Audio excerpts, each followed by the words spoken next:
जय हिंद सभी को मेरी आवाज आ रही है? बोले।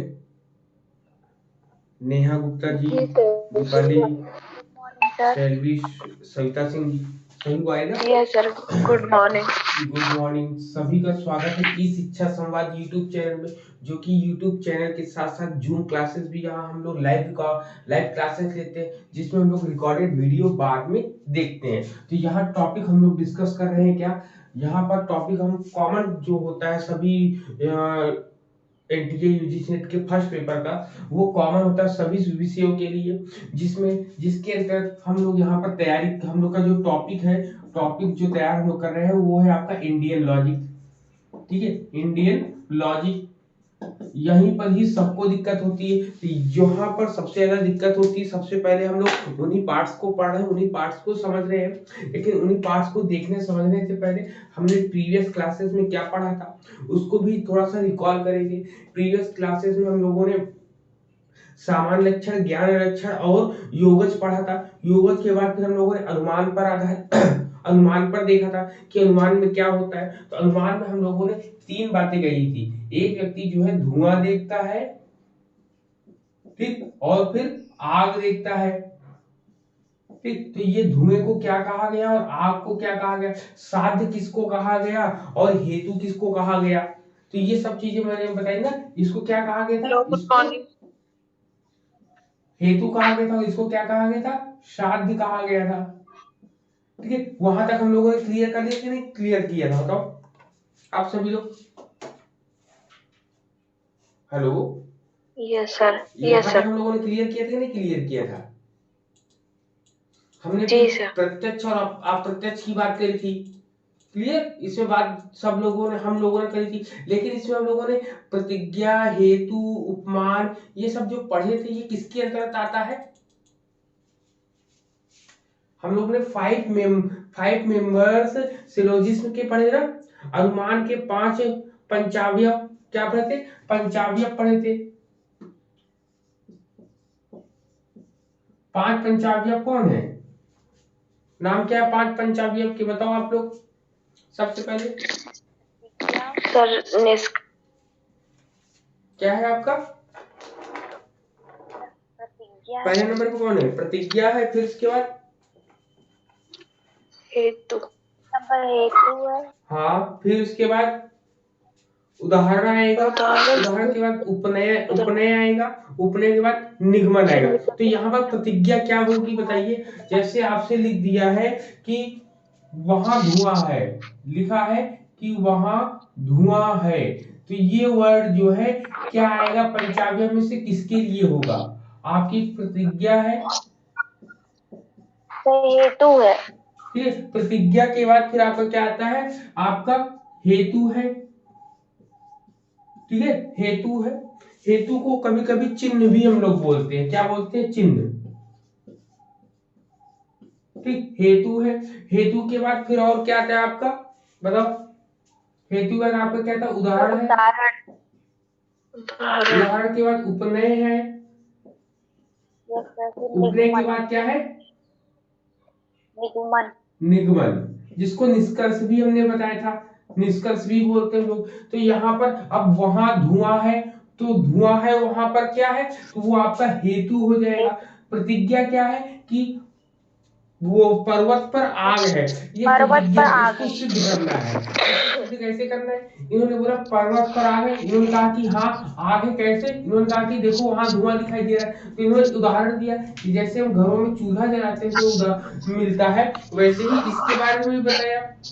फिर इन्होंने बताया यहाँ अब इन्होंने कहा कि हाँ पर्वत पर धुआं है, इसलिए पर्वत पर आग लगी हुई, तो यहाँ पे क्लियर हो आग। जाता है।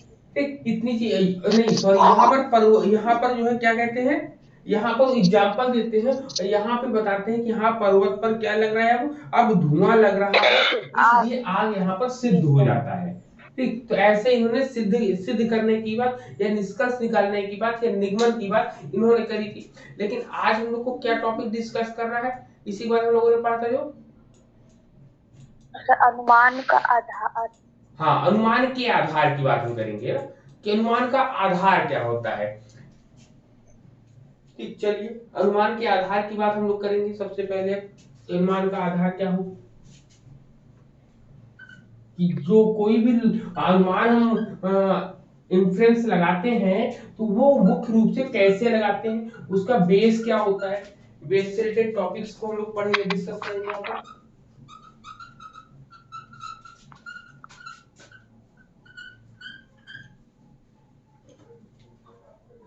चलो, तो सबसे पहले अनुमान का आधार, अनुमान के आधार की बात इसमें कह रहा है कि इनके पर्पस, कह रहा है कि अनुमान का उद्देश्य अनुमान के पक्ष और अनुमान के साध्य के बीच जो संबंध स्थापित करना होता है उसी को इन्होंने बताया है। इन्होंने कहा कि the purpose of inference is to establish a relationship between the side and the and.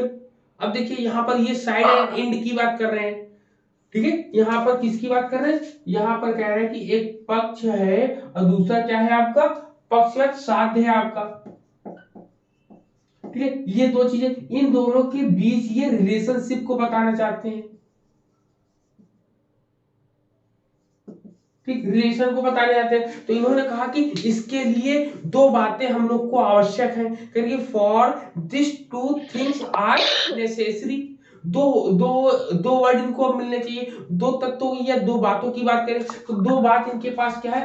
पहला इन्होंने कहा कि आप जैसा ही कल आप लोगों ने कहा है माइनर, क्या बोला है माइनर, जिसको हम लोग क्या बोलते हैं पक्ष बोलते हैं हम लोग, ठीक है, जिसको हम लोग क्या बोलते हैं पक्ष बोलते हैं। क्लियर है,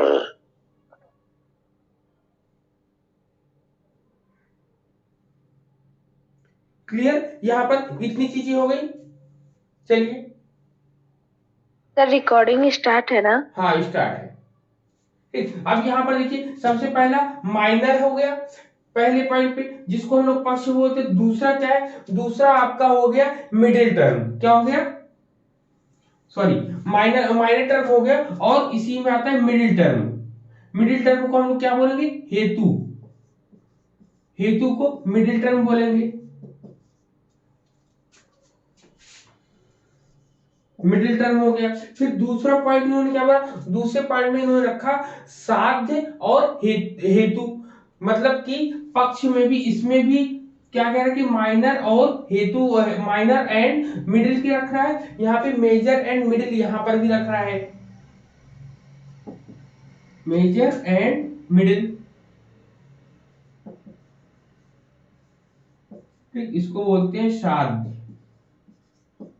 ठीक। अब देखिए इन दोनों के बीच में जो कॉमन जा रहा है उसको मिडिल टर्म बोलते हैं, उसको बोलते हैं हेतु, ठीक, हेतु बोल रहे मतलब कि इसको मिडिल टर्म हो गया। ये आपका किधर हो गया माइनर हो गया आपका, और ये हो गया मेजर, ठीक, इतनी चीजें। अब देखिए ये दो वर्ड इनको मिले, दो चीज, दो बातें इन्होंने करी है। इन दोनों बातों में कॉमन क्या है आपका, कॉमन आपका हेतु वर्ड है आपका।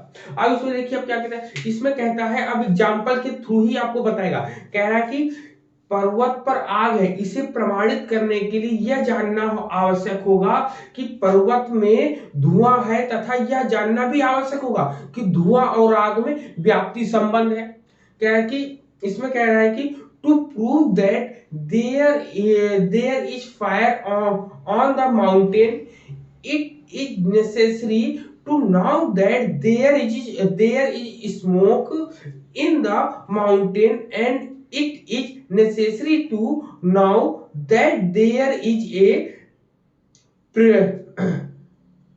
pervasive relationship between smoke and fire। मतलब ये कह रहे हैं कि यहाँ पर पर्वत पर अगर आप कह रहे हो कि आग लगी है तो आग लगने का कोई प्रमाणित तथ्य तो होगा। तो इन्होंने कहा हाँ है मेरे पास। इन्होंने कहा कि भाई हम यहाँ पर खड़े हैं और ये पर्वत है आपका, और यहाँ पर जो है कहीं ना कहीं ये आग लगी है, और यहाँ पर इसने, इस व्यक्ति ने यहाँ पर धुएं को देखा, ये कह रहा है कि यहाँ पर्वत पर आग लगी है। तो उसने कहा कि पर्वत पर कैसे आग लगी, तुम कैसे बता रहे हो। उन्होंने कहा कि देखो पर्वत पर धुआं निकल रहा है, इसका मतलब कि यहाँ पर आग लगी हुई है। तो इन दोनों के जो संबंध है इन दोनों का, तो ये इसको क्या बोलते हैं हम लोग साध्य बोलते हैं, और इसको हेतु बोलते हैं, ठीक है, हेतु बोलते हैं। इन दोनों के बीच जो संबंध होता है वो व्याप्ति संबंध होता है। कल मैंने व्याप्ति संबंध बताया था कि व्याप्ति संबंध जो है मुख्य रूप से किस पर निर्भर है, अनुमान पर निर्भर है। इसी को चक्रक दोष कहा गया था कल ना, चक्रक दोष कहा गया था। बताओ चक्रक दोष क्या होता है, कोई एक लोग,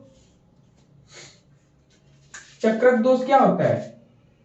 मतलब घूम फिर के उसी के ऊपर आ जाना, जैसे कि अनुमान का आधार हाँ, अगर चक्रक दोष मैंने कल बताया था है, कि चक्रक दोष में क्या होता है कि सबसे पहले अनुमान आता है। ठीक है, सबसे अनुमान पहले आता है, अनुमान अनुमान आता है। व्याप्ति पर आधारित। अनुमान कहता है कि भाई, अनुमान कहता है कि मैं आपको चलो बताता हूँ, तो इन्होंने कहा कि मुझे, मैं आपको अपनी बात को समझाने के लिए व्याप्ति का सहारा लूंगा।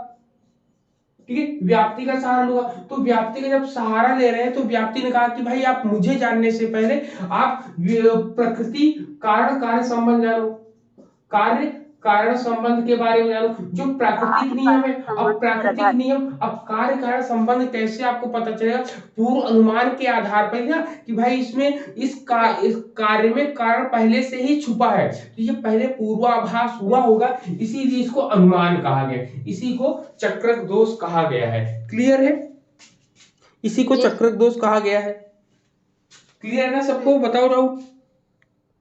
हाँ सर, ये कल ही क्लियर इसी कर को दिए। चक्रक दोष कहा Yes, गया है, sir. कल हमने समझाया था। अब यहाँ पर ये बताते हैं कि हेतु और साध्य के व्यापक संबंध को ही हम व्याप्ति कहते हैं। किसको? हेतु को और व्याप्ति, हेतु और साध्य के संबंध को ही हम व्याप्ति संबंध कहते हैं। अब व्याप्ति का अर्थ भी मैंने कल बता दिया था, तो यहाँ बताने की जरूरत है नहीं हम लोगों को।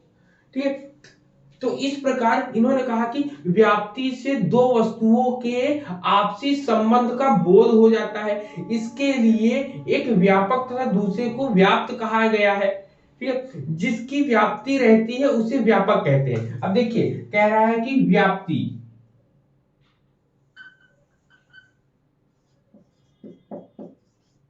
व्याप्ति को ही व्यापक कहा गया है। ठीक है, ये पॉइंट नोट करना है, व्याप्ति को ही व्यापक कहा गया है, और व्याप्ति में जो रहता है उसको व्याप्त कहा गया है। अब इस व्याप्ति के अंदर जो रहता है उसको व्याप्त कहा गया है।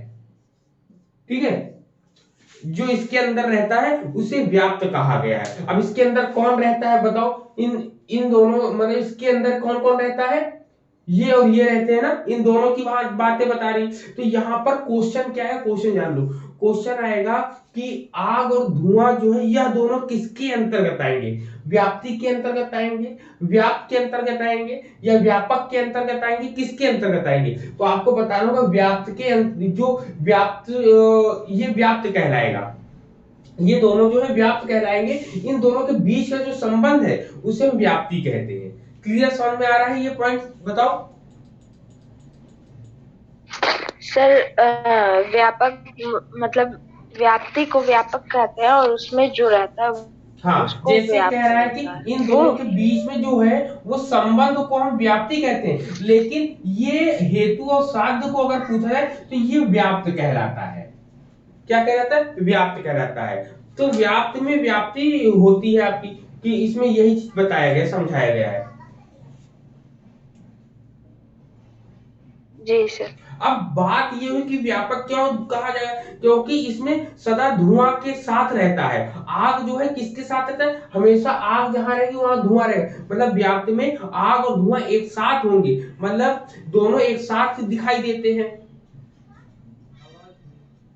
ठीक है, जी सर। हाँ, तो यहाँ पे ये चीज क्लियर हुई।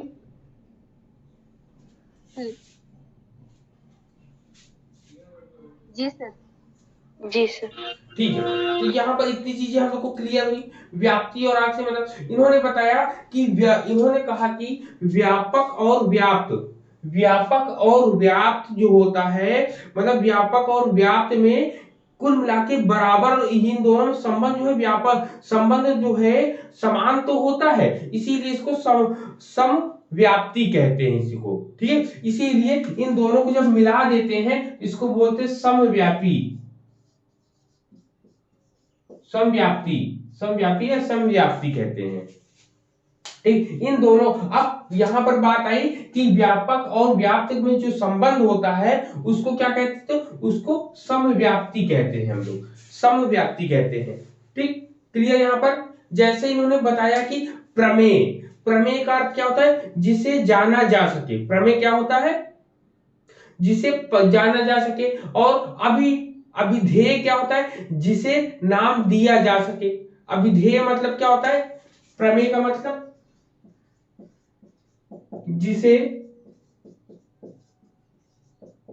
जाना जा सके। फिर आता है अभिधेय।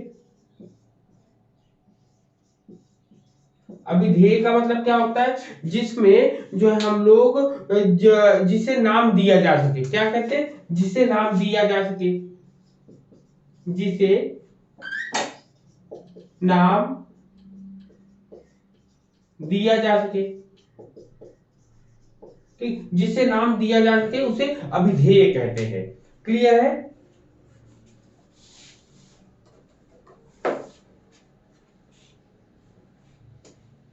सर हाँ ये बोलिए। क्या लिखे हैं, अभिधेय, अभिधेय के ऊपर के, नहीं अभिधेय के ऊपर क्या लिखे हैं सर? प्रमेय लिखा है, जिसे प्रमेय। जाना जा सके।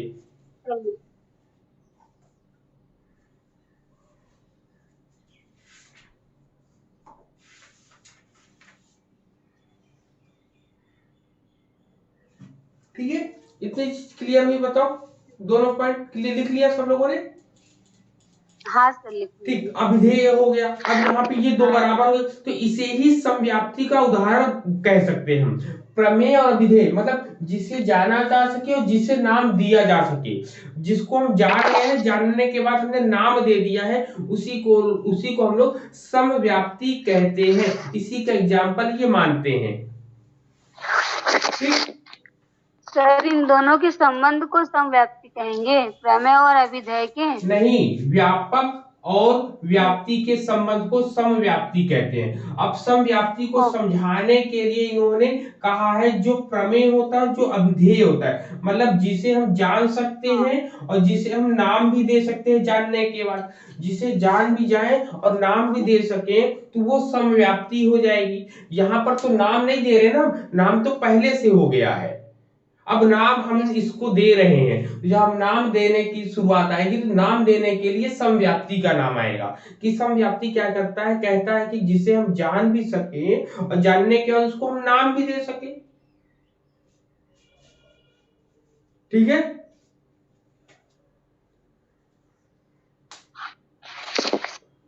क्लियर है। अब जैसे अगर आपसे कहा जाए कि आपके घर में कोई व्यक्ति आ रहा, कोई एक नन्हा मुन्ना आता है, तो आप उसको नाम देते हो ना। जब आप उसको नाम देते हो, जिसको आप जान गए उसको आपने नाम दे दिया। अब जिसको नाम दे दिया उसको आप जानते भी हो। ठीक है, तो ऐसे ये कंडीशन इन्होंने बनाई है। ठीक है।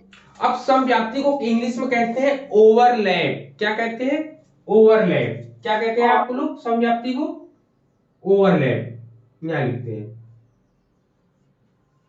ओवरलैप। ठीक, ओवरलैप कहते हैं इसको। ठीक है, समव्याप्ति को हम लोग क्या कहते हैं, ओवरलैप। ओवरलैप होता है।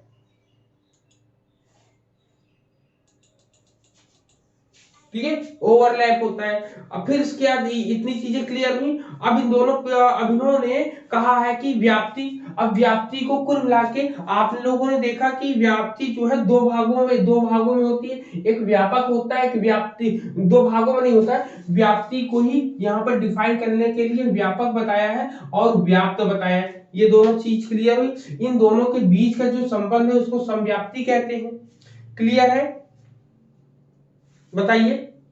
जी सर, जी सर, जी सर। हाँ, अब यहाँ पर कोई भी पॉइंट यहाँ पर छूटना नहीं चाहिए, क्योंकि इसमें जो है लॉजिक में वर्ड्स की ही बहुत इंपॉर्टेंट होती हैं। ठीक है, हाँ शब्दों का ही खेला होता है हाँ सर। शब्दों का एक खेला हो जाता है यहाँ पर। ठीक, अब आती है न्यूनानुसार व्याप्ति की विधियां। मतलब न्याय के अनुसार व्याप्ति की विधियां क्या होती हैं। तो अब लिखेंगे व्याप्ति की विधियां। व्याप्ति की विधियां। ठीक, मेथोडोलॉजी अब इसकी देखते हैं। अब न्याय के अनुसार इनकी विधियों के बारे में हम लोग पढ़ेंगे। तो इनकी विधियों के बारे में हम पढ़ते हैं व्याप्ति में, तो इसके 6 नियम हैं। कितने नियम हैं टोटल? 6 विधियां, सॉरी 6 विधियां बताइए। कितनी विधियां बताइए? 6 विधियां बताइए। चलिए वन बाय वन हम इस पे डिस्कस करेंगे। सबसे पहला आता है आपका अन्वय। ठीक, सबसे पहला आता है आपका अन्वय। दूसरे पॉइंट में क्या आता है? दूसरे पॉइंट में आपका आता है व्यतिरेक। व्यतिरेक होता है, ठीक है। फिर तीसरा पॉइंट क्या आता है? तीसरे पॉइंट में आपका आता है व्यभि नहीं वो व्यभिचाराग्रह। व्यभिचाराग्रह,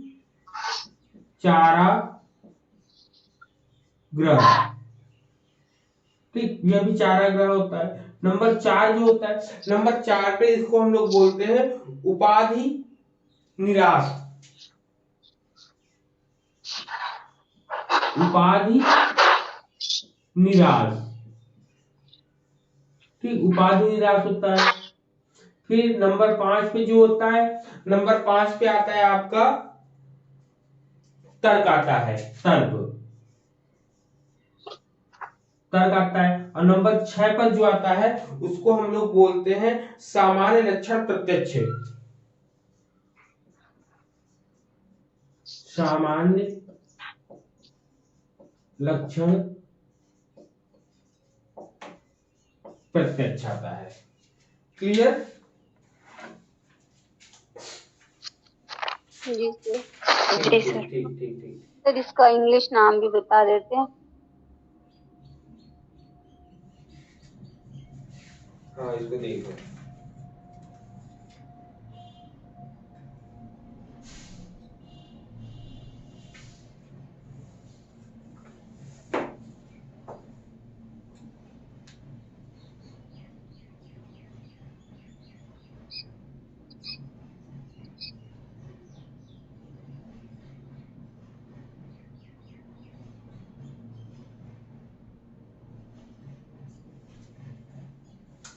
देखिए, सबसे पहले आता है इसको अन्वय को एग्रीमेंट बोलते हैं।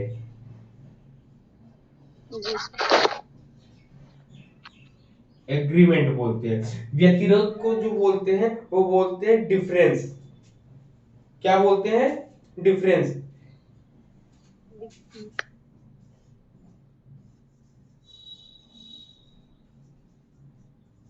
डिफरेंस होते हैं। और व्यभिचार ग्रह को हम लोग बोलते हैं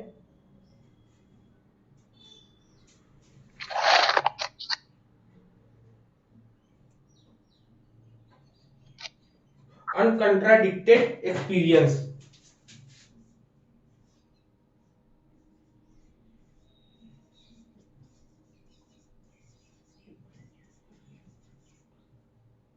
अनकंट्राडिक्टेड एक्सपीरियंस, ठीक। फिर इसका उपाधि निराश। उपाधि निराश को हम लोग बोलेंगे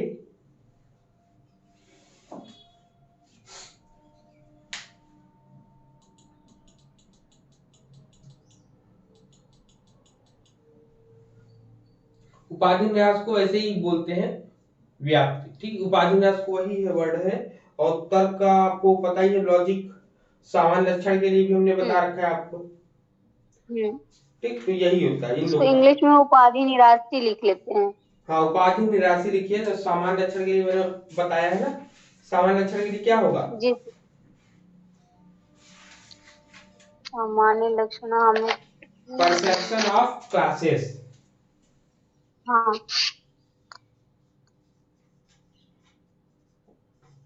परसेप्शन ऑफ क्लासेस।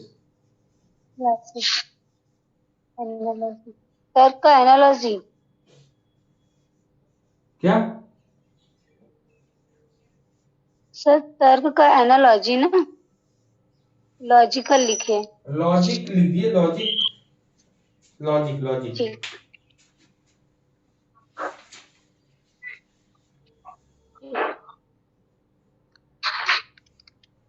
ठीक, चलिए अब इसको पढ़ते हैं, अभी इसमें इसके बारे में हम जानते हैं। लिख लिया सब लोगों ने? चलो अब देखिए, इसमें सबसे पहला जो आता है सबसे पहला आता है एग्रीमेंट। एग्रीमेंट क्या होता है? एग्रीमेंट आप भी वर्ड से ही समझ रहे होंगे हम लोग कि एग्रीमेंट का मतलब क्या। कहते हैं कि एक वस्तु के भाव से दूसरी वस्तु के भाव का होना ही अन्वय कहलाता है। ठीक, क्या कहता है? एक वस्तु के भाव से दूसरी वस्तु का जो पता चलता है भाव का, उसी को हम अन्वय कहते हैं। इन्होंने जैसे एग्जांपल दिया, इन्होंने क्या, जैसे जहां जहां धुआं है वहां वहां आग है। मतलब पाश्चात्य तार्किक तार्किक मिल जो चीजें मिलती है हम लोग को, तो उससे मेथड जो होता है, जिसको बोलते हैं मेथड्स ऑफ एग्रीमेंट। इसको क्या बोलते हैं? Methods of agreement. ठीक, मेथड्स ऑफ एग्रीमेंट। ठीक, इसको एग्रीमेंट में क्या होता है कि हमें पहले से ही पता चलता है ना। अन्वय में क्या होता है, किसी कोई एक वस्तु अगर उपस्थित है तो दूसरी वस्तु स्वतः अपने आप वहीं पर आ जाएगी, तो इसको ये बोला है। अब देखिए दोनों ही केवल आग और धुएं पर ही कहानी चलेगी। दूसरे में क्या कह रहा है, व्यतिरेक में क्या कहता है? व्यतिरेक में कहता है कि जैसे इन्होंने कहा कि एक वस्तु के अभाव से दूसरी वस्तु का अभाव हो जाना ही व्यतिरेक है। ठीक है, इसीलिए डिफरेंस, दोनों में अंतर हो जाता है। उन्होंने कहा जैसे जहां जहां जहां आग नहीं है वहां वहां धुआं नहीं हो। मतलब एक के नहीं रहने पर भी दूसरे का नहीं होना ही व्यतिरेक कहलाता है। इसी को जो तर्कशास्त्री थे, इन्होंने बोला मेथड्स ऑफ डिफरेंस। ये क्या है? Methods of difference. इसको वैसे ही हम लिख लेंगे, मेथड्स ऑफ डिफरेंस। ठीक, फिर क्या आता है? अनकंट्राडिक्टेड एक्सपीरियंस क्या होता है? अनकंट्राडिक्टेड एक्सपीरियंस, तो जैसे इसको इंग्लिश में भी अगर हम बोले तो इंग्लिश में कैसे बोलते हैं अन्वय को? अन्वय को बोलेंगे the meaning of one object to the other is also called अन्वय। जैसे एग्जांपल दे, जहां जहां धुआं है वहां वहां आग है। तो बोले हैं कि such as where there is smoke there is fire, it is similar to the method of agreement. ठीक है, ये हो गया। फिर क्या कहते हैं कि व्यतिरेक की डेफिनेशन क्या बोली कि एक वस्तु के अभाव से दूसरी वस्तु का अभाव हो जाना ही व्यतिरेक कहते हैं। कहते हैं कि the absence of one things and the absence of an other things is called व्यतिरेक। ठीक है, व्यतिरेक जिसमें डिफरेंस बोला गया, जिसमें हम लोग डिफरेंस बोलते हैं। इसमें कहते हैं कि इनमें जैसे एग्जांपल थे कि जहां जहां आग नहीं है वहां वहां धुआं भी नहीं है। तो कहते हैं कि like wherever there is no fire there is no smoke. ठीक है, मतलब इनमें कहा कि एक के नहीं रहने पर भी दूसरे का नहीं रहना व्यतिरेक कहलाता है। कह रहा कि the absence of one even if there is no one is called व्यतिरेक या डिफरेंस। इसी को पाश्चात्य दार्शनिकों ने मेथड्स ऑफ डिफरेंस बोला है। क्या बोला? Methods of difference. व्यतिरेक में क्या होता है? मेथड्स ऑफ डिफरेंस, एक के ना रहने पर दूसरे का भी अभाव हमें तुरंत पता चल जाता है। ठीक है, यहां पर ये पॉइंट बोला है। अब यहाँ पर ये कहते हैं कि एक लाइन ये बोला है, इन्होंने बोला है कि इन दोनों के जो बीच संबंध होता है, अन्वय और व्यतिरेक जो है, ये विधियां दोनों एक दूसरे को क्या करती हैं? एक मिलान करती हैं। ठीक है, तो इसको ही क्या कहा गया है? Joint method of agreement and different. ठीक है, ज्वाइंट। अब इसको एक के रहने पर दूसरे को, मतलब एक के रहने पर दूसरा दिखाई देता है और एक के ना रहने पर दूसरा नहीं दिखाई देता है। ठीक है, तो यहीं पर आपका एग्रीमेंट और व्यतिरेक हो जाता है। ठीक है, इसी को क्या बोलते हैं? अगर आपसे कभी पूछा जाएगा कि joint method of agreement and difference क्या होता है, तो आप बताओगे अन्वय और व्यतिरेक के संबंध को ही हम क्या कहते हैं? Joint method of agreement and difference. मतलब कि एक के रहने पर दूसरा दिखाई देगा और एक के ना रहने पर दूसरा नहीं दिखाई देगा। अब ये बताओ, लॉजिक में अगर हम लोग देखते हैं तो हम लोगों ने पढ़ा भी होगा, बताओ। चीज है, मुझे समझ में आ गया कि एक जगह हम लोगों ने लॉजिक में क्या पढ़ रखा है, वो जब ग्राफ बनाते हैं ना, हाँ क्या है वो बताओ। है, कोई नहीं है, और हाँ, कोई है कुछ कोई है, नहीं है वो वाला बनता है ना। हाँ कुछ है कुछ नहीं है। हम्म। इसमें सर ये बताया है कि अन्वय और व्यतिरेक को जब एक साथ मिला देते हैं तो इनके सम्मिलित रूप को तर्कशास्त्री मिल जो है उन्होंने बताया कि joint method of agreement and difference हाँ, कहते हैं इसको। Wait wait wait. तो ज्वाइंट मेथड ऑफ क्या बोलते हैं, दोनों का नाम लिख एग्रीमेंट, देंगे। हाँ joint method of agreement and difference, मतलब एक टाइम ऐसा है जब आप दोनों मेथड ओके। को मिक्स करते हैं तो उसको कहेंगे हाँ joint method agreement and difference. Okay, thank you.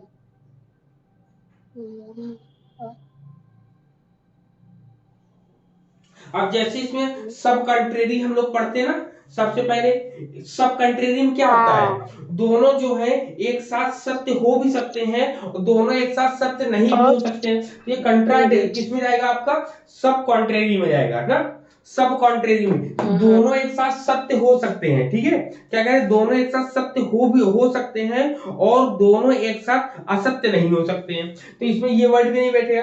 पहला इसमें कंट्रारी आपका पड़ेगा सब कंट्रेरी।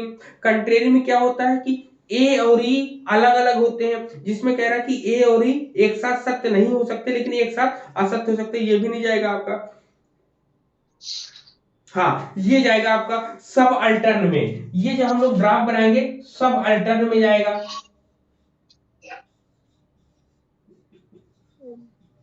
ठीक, सब अल्टर्न में संबंध क्या होता है, अगर एक सही है तो दूसरा भी सही होगा, अगर एक गलत है तो दूसरा भी गलत होगा। तो वही, अगर एक सही है तो दूसरा भी अपने आप दिखाई देगा, अगर एक नहीं दिखाई दे रहा तो दूसरा भी ऑटोमेटिक नहीं दिखाई देगा। तो यहाँ पर ये चीजें सब अल्टर्न जो लॉजिक हम लोग पढ़ते हैं उसमें ट्रिक में, तो उसमें पढ़ते हैं हम लोग ना, चार वाक्य होता है विरोधाभास वाला ना। सर ये joint method of agreement and difference को सब अल्टर बोलेंगे। हाँ, सब अल्टरनेट कि एक के सही होने पर दूसरा सही होगा, एक के गलत होने पर दूसरा गलत होगा। मतलब एक, अगर यहाँ पर मैथड्स है तो अगर एक व्यक्ति उपस्थित है, जहां आग है वहां धुआं होगा, और कह रहे जहां आग नहीं वहां धुआं भी नहीं होगा, तो यहाँ पर यही लॉजिक यहाँ पर लग सकता है आपका। इसको बोलते हैं सब अल्टरनेट भी रिलेशनशिप हम लोग पढ़ सकते हैं या समझ सकते हैं। ठीक, फिर क्या रहता है कि व्यभिचारा ग्रह क्या होता है, तो व्यभिचारा ग्रह कहते हैं कि जब दो वस्तुओं के बीच व्यभिचार का अभाव जो होता है उसी को व्यभिचारा ग्रह कहते हैं। अब होता क्या है, इसमें कह रहा है कि व्याप्ति संबंध की निश्चितता व्यभिचार के अभाव पर ही निर्भर करती है। अब क्या है, इसमें कह रहा है कि अब्सेंस ऑफ अडल्ट्री, ठीक है, अडल्ट्री को व्यभिचारा भी कहते हैं, अडल्ट्री भी यहाँ आता है। सर एक बार फिर से लाइन बोल दीजिए। पूरा बोलते हैं ना, अडल्ट्री भी इसको बोलते हैं, व्यभिचाराग्रह को। कह रहे हैं कि absence of adultery between two things is called adultery. The certain, कह रहे कि द सर्टेनिटी, कह रहे कि the certainty of the pervasive relationship depend on the absence of adultery.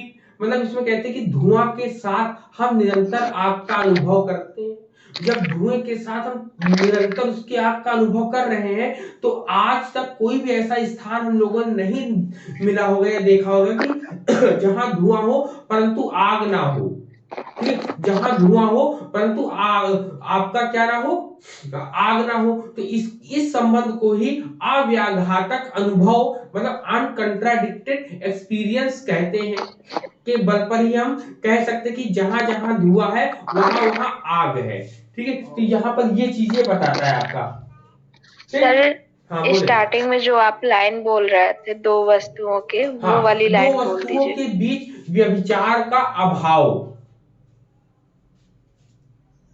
दो वस्तुओं के बीच व्यभिचार का अभाव व्यभिचाराग्रह कहलाता है। अब अभाव का व्यभिचार का मतलब क्या हुआ कि व्याप्ति संबंध की निश्चितता व्यभिचार के अभाव पर ही निर्भर होती। व्याप्ति का संबंध क्या है, इन दोनों के बीच का संबंध यही है ठीक है, इसको व्याप्ति बोलते हैं कि जहां जहां ये साध्य होगा वहां हेतु अपने आप आएगा। हेतु और साध्य में जो संबंध होता है इसी को व्याप्ति बोलते हैं। अब बोले हैं कि व्यभिचार के अभाव में, इन्होंने बोला है कि जहां अगर कोई मान लो कि कोई भी ऐसा स्थान नहीं होगा जहां पर आग जले लेकिन धुआं ना हो, तो इसी को इन्होंने कहा कि अव्याघातक, जिसको काट नहीं सकते हैं ऐसा ये संबंध है या ये ऐसा अनुभव जिसे हम काट नहीं सकते हैं, तो इसी पर बल देते हैं। ठीक है, तो ये हो जाता है आपका। फिर इसी के बाद ये चीजें क्लियर हुई, यहां तक 3 तक क्लियर हो गया। अब चौथे पर आते हैं, कह रहे कि उपाधि निराश। ठीक, उपाधि निराश क्या होता है? ठीक, उपाधि निराश में कहता है, इसमें कहता है अकॉर्डिंग टू द न्यायिक फिलॉसफी वाले, it is necessary to have a non verbal relationship for the उपनिराश व्याप्ति रिलेशनशिप। इसमें कह रहा है कि उपनिराश जो उपाधि निराश जो होता है वो व्याप्ति संबंध के लिए न्यायिकों के अनुसार अनौपाधिक संबंध का होना आवश्यक है। अब इसमें देखिए इसके अंदर कहानी क्या होता है, इसमें कहता है कि दो घटनाओं का जो संबंध होता है यदि किसी उपाधि पर निर्भर हो तो उनके बीच संबंध को ही व्याप्ति संबंध नहीं कहा जा सकता। इन्होंने कहा भाई एग्जाम्पल बताओ, तो इन्होंने कहा कि यदि कोई आग को देखकर धुएं का अनुमान करे तथा दोनों के बीच व्याप्ति संबंध को भी स्थापित करे तो उसमें दोष हो जाएगा। तो इन्होंने कहा कि दोष कैसे हो जाएगा? इन्होंने कहा कि आग धुआं को तभी पैदा करती है जब वो जलवान हो। ठीक है, जैसे कोई भीगी हुई लकड़ी है, भीगी हुई लकड़ी ही आपको आग के साथ धुआं निकाल सकती है। अब जो लकड़ी जो है सूखी हुई है उसको जलाओगे तो जल जाएगी, वहां पर धुआं नहीं निकलेगा। तो इन्होंने एक प्रकार का जो दोष होता है उसको उपाधि निराश बोला है। क्या बोला है? उपाधि निराश। इन्होंने कहा है कि आप जो इन दोनों के बीच बार बार संबंध बता रहे हो आग और धुआं, आग और धुआं, इन्होंने कहा कि लकड़ी से धुआं नहीं निकलता है बल्कि लकड़ी के अंदर एक दोष होता है, उस दोष के कारण वहां पर धुआं दिखाई देगा, है ना। आग लगी रहेगी तो आग की लौ दिखाई देगी, धुआं नहीं दिखाई देगा। जब आग बुझ जाएगी, आग के बुझने के बाद या आग सही तरीके से नहीं जला पाती किसी चीज को, तब वहां पर धुआं निकलता है। तो यहाँ पर जो दोष होता है इन दोनों के बीच उसको उपाधि निराश बोला है। समझ में आ रही बात यहाँ पर? बताओ सर एक बार फिर से और बताइए। हाँ, तो इन्होंने बोला है, इन्होंने इसका विरोध किया है। जैसे बहुत से लोग बोलते हैं कि जहां जहां आग है वहां वहां धुआं है, तो इन्होंने उपाधि निराशवादियों ने बोला कि नहीं, आप गलत, आप अपने वाक्यों में थोड़ा सा परिवर्तन करो। उन्होंने कहा कि आग होगी तो धुआं नहीं हो, बल्कि आग के बुझने के बाद या आग की थोड़ी सी लौ या समाप्ति होने के बाद ही धुआं उठेगा। इन्होंने एक एग्जाम्पल दिया, इन्होंने कहा कि आप गीली लकड़ी लेकर आओ, हल्की गीली लकड़ी, और उसको जलाओ, तो उसको जलाने में आप परेशान होंगे, धुआं ज्यादा होगा और जलेगा कम। तो ऐसी चीजों के लिए इन्होंने एग्जाम्पल दिया है। क्लियर है यहाँ पर? बताओ यहाँ पर ये पॉइंट। जी सर। ठीक, तो इसलिए उपाधि निराश वाले कहते हैं, उन्होंने कहा कि इसलिए हम कह सकते हैं कि जहां जहां आग है वहां वहां धुआं नहीं हो सकता, क्योंकि इसमें एक ये दोष होता है। ठीक है, इसमें ये दोष रहेगा तभी जो है धुआं दिखाई देगा, ये दोष नहीं रहेगा तो ये धुआं भी नहीं दिखाई देगा। ठीक है, अब यहाँ पर इन्होंने कहा कि अब इस संबंध को फिर बताएं कैसे, तो इन्होंने कहा कि देखो आप इस बात को ऐसे घुमाकर जो कह रहे हो ऐसे रखो। इन्होंने कहा कि धुआं को देखकर अगर कोई ये अनुभव करेगा कि आग है तो वहां आग, धुआं और आग में व्याप्ति संबंध होगा, तो वो बोला है उन्होंने। ठीक है, तो उन्होंने ये बोला, तो इसका रीजन ये बताया कि धुआं और आग के बीच अनौपाधिक संबंध है। ठीक, अनौपाधिक संबंध को देखिए, यहाँ पर अनौपाधिक संबंध को ही इन्होंने बताया है उपाधि निराश में, कि the reason for this is that there is an unofficial relationship between smoke and fire. ठीक है, यहाँ पे अनऑफिशियल रिलेशनशिप है इन लोग का, ऑफिशियल रिलेशनशिप नहीं है आपका। ऑफिशियल का मतलब वास्तविक इनका नहीं है, वास्तविक में थोड़ा सा दोष है, कोई ना कोई कमी आ जाती तभी इसमें संबंध हमें दिखाई देता है। ठीक, क्लियर हो गया यहाँ पर उपाधि निराश में। अब आते हैं तर्क की बात करते हैं। तर्क में कहता है तो सर, हाँ बोले। सर संबंध जो तो संबंध जो होगा कि धुआं जब रहेगा तभी हम आग को समझेंगे। हाँ, इसमें धुआं और हाँ, जब धुआं रहेगा तभी हम आग को समझ जाएंगे कि वहां पर आग लग चुकी है। वहां पर ये नहीं कि आग लगी हुई है, लग चुकी है, मतलब कि वहां पर आग का अंतिम क्षण चल रहा है। Okay sir. कि मतलब लग के स्टार्ट होके अब अंतिम क्षणों में जाने वाला कुछ देर में। तो ऐसी ये उन्होंने कहा कि कोई ना कोई दोष होता है लकड़ी में या किसी भी पदार्थ में, जो जलवान वस्तु जो जलाई जा सकती हो, उसमें कोई ना कोई दोष आ जाएगा तभी वो धुएं को उत्पन्न करेगा। अगर उसमें दोष नहीं आएगा तो वो जल के समाप्त हो जाएगा। ठीक, तो ये जो दोष होता है, दोष को ही ये उपाधि निराश बताते हैं। अब बात आती है तर्क की। तर्क ने कहा कि इसके बाद इसके अनुसार इन्होंने अपने बात की पुष्टि, इन्होंने कहा कि संशयवादी के मन में जो संदेह हो सकते हैं, तो भारतीय दार्शनिकों ने या चार्वाक ने या पाश्चात्यवादियों ने इस आपत्ति करने वाले को ही केवल अनुभव का प्रमाण माना है। मतलब कुल मिला के तर्क का बात बोला है कि तर्कों के आधार पर हम किसी भी बात को बता सकते हैं। इन्होंने कहा कि बताओ कैसे बताओगे आप। इन्होंने कहा कि अनुभव पर आधारित व्याप्ति भविष्य में कैसे ठीक कही जा सकती है, कि अनुभव के केवल आधार पर सही या गलत हो ये हम निर्धारित नहीं कर सकते, कि हमारी हमेशा बात ही निर्धारित या समय देखकर सही हो। तो इन्होंने बोला वर्तमान समय में आपने धुआं देखा, धुएं के साथ आग को देखा, आग को देखकर नहीं कहा जा सकता है। उन्होंने कहा कि जिस समय आपने देखा हो कि जहां आग लगी वहां धुआं भी दिखाई देता है, लेकिन ये जरूरी नहीं कि हर समय वही चीज हो। ठीक, तो इन्होंने कहा कि भविष्य में भी धुआं के साथ आग होगा, ऐसा कोई कहना वो सही नहीं है। इसलिए इन्होंने कहा कि इस प्रकार के अपेक्षाकृत जितने भी उत्तर है वह तर्क से ही हम लोग कह सकते हैं। अब इन्होंने कहा कि अब और बताओ, अभी हमें समझ में नहीं आया। तो इन्होंने बताया कि असत्य, मतलब कि असत्य नहीं होते। अब कुछ इन्होंने कोई बताया कि अग्नि युक्त कोई वस्तु नहीं है, लेकिन उसको भी जला रहे हैं। जलाने के साथ उसमें कोई ना कोई तो कारण होगा जलने या जलाने का। तो जब जलाते हैं तो वो दिखाई तो देता नहीं कि धुआं निकल रहा है कि नहीं निकल रहा है। इन्होंने कुल मिला के एक एग्जाम्पल दिया, जो एग्जाम्पल से हम लोग को समझ में आएगा।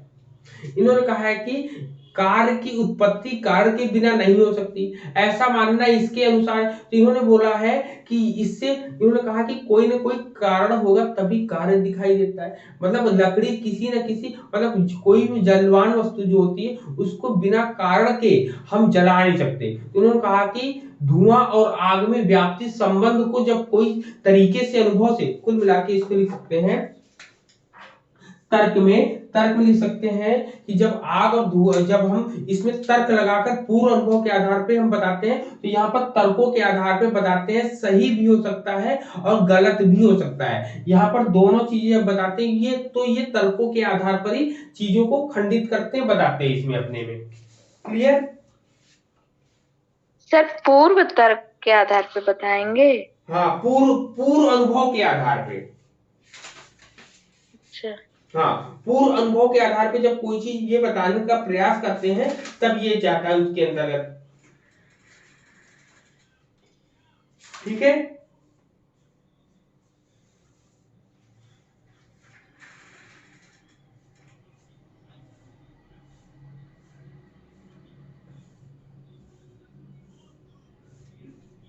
ठीक है, क्लियर है? यहाँ पर बताओ इतनी चीजें। सामान्य लक्षण प्रत्यक्ष के बारे में बताओ आप लोग। सामान्य लक्षण के बारे में मैंने पहले ही बता रखा है, आप बताओ सामान्य लक्षण क्या होगा।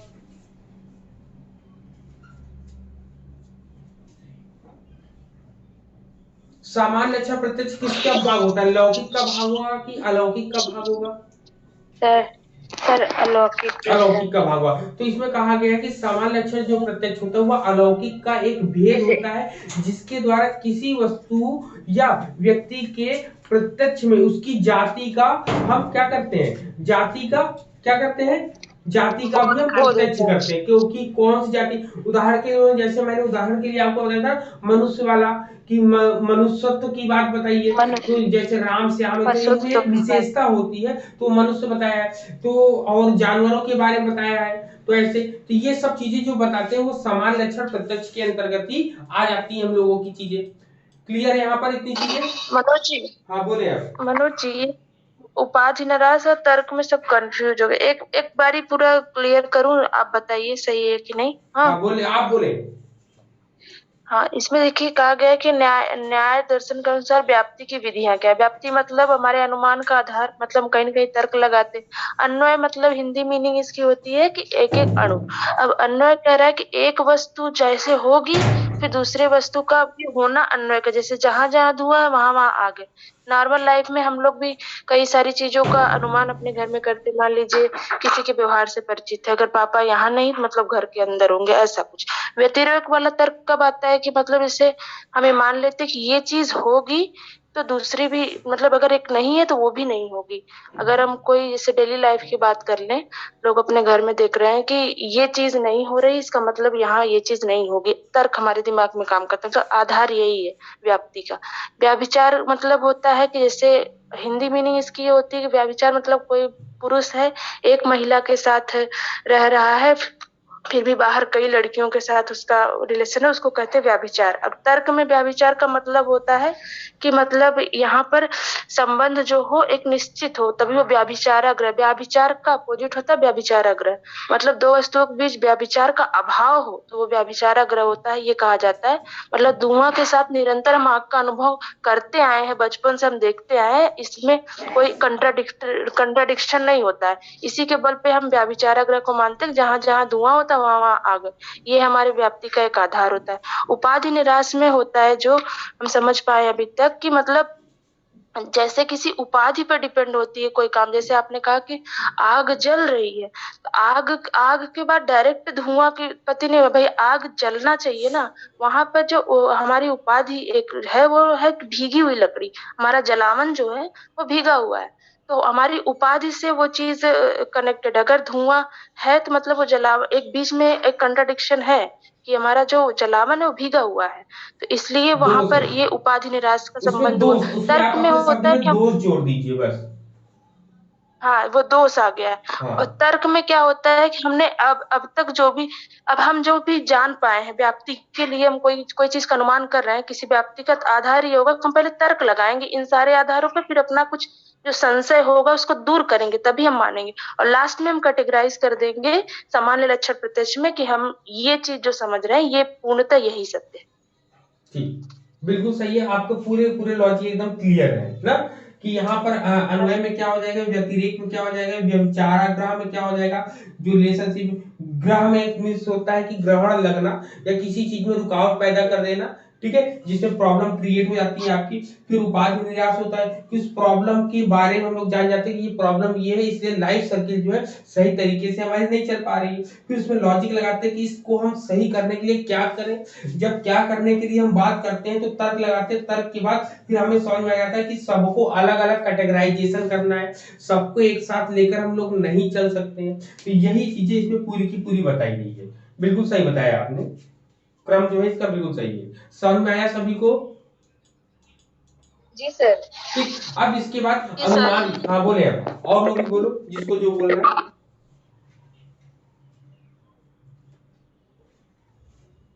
हेलो, सर अब क्लियर हो गया है। क्लियर हो गया ना? हम्म। ठीक, तो अब यहाँ पर हम लोग देखेंगे इसके प्रकार की बात। तो इसके प्रकार कितने होते हैं, अनुमान के प्रकार कितने होते हैं बताओ? दो होते हैं, स्वार्थानुमान परार्थानुमान। काइंड्स ऑफ अनुमान के प्रकार, ठीक है। इंफरेंस। अनुमान के प्रकार कितने होते हैं कुल मिला के? अनुमान मेनली के दो मुख्य रूप होते से हैं। दो प्रकार या दो भेद माने गए हैं। हाँ। कौन कौन से दो हैं?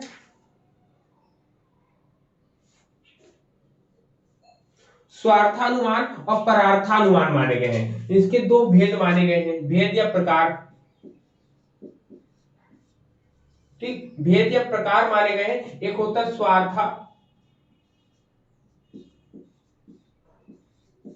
स्वार्थानुमान होता है एक, नंबर दो परार्थानुमान होता है,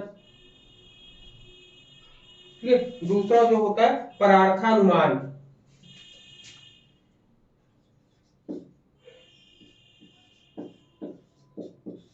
ठीक ठीक, स्वार्थानुमान और परार्थानुमान, ये दो चीजें हम लोग को दिखाई देती। इन्होंने कहा कि अनुमान का वर्गीकरण भिन्न भिन्न दृष्टिकोणों से तो किया गया है, लेकिन प्रयोजन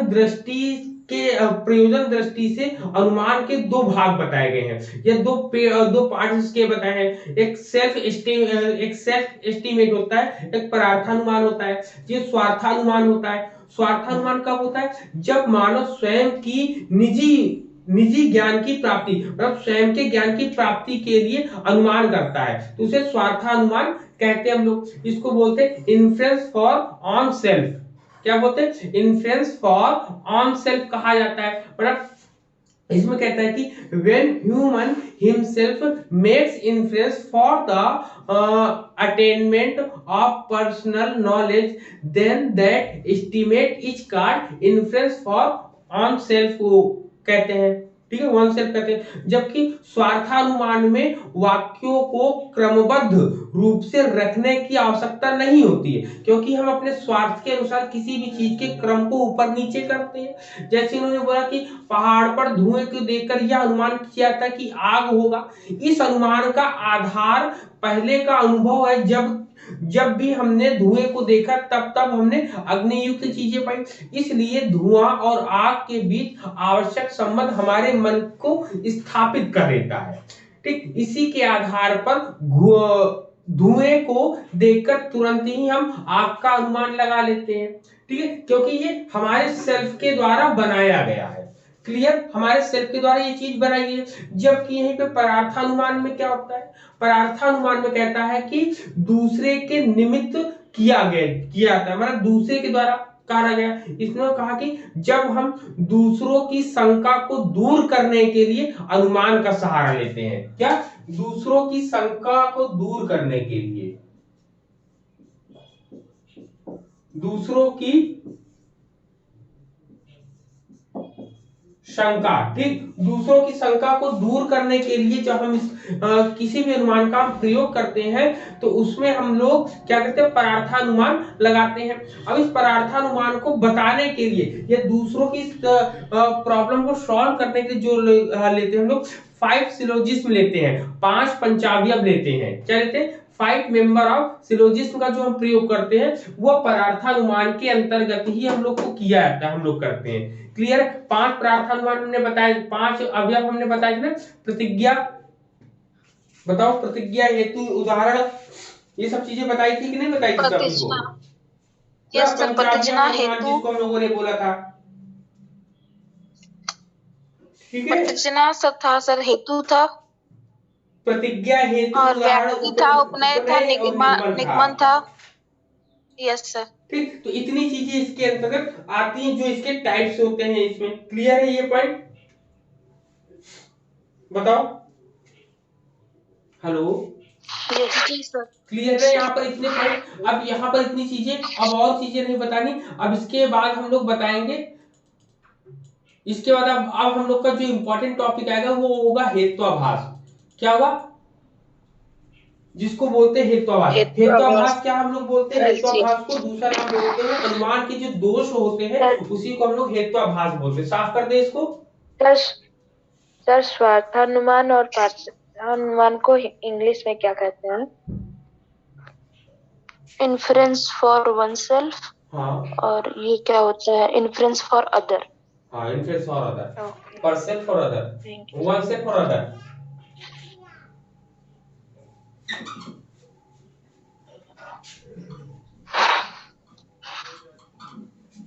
अब आते हैं हेत्वाभास के दोष की बारी आती है।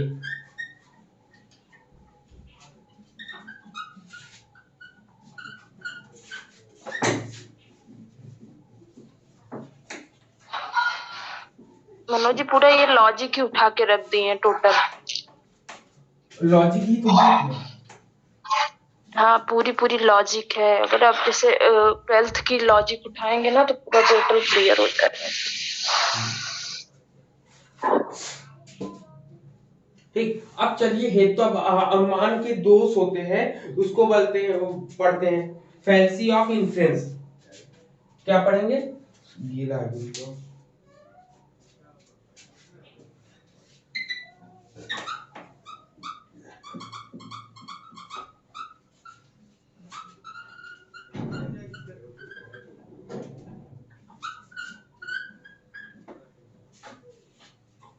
चल अब आता है फैलेसी ऑफ इन्फ्रेंस।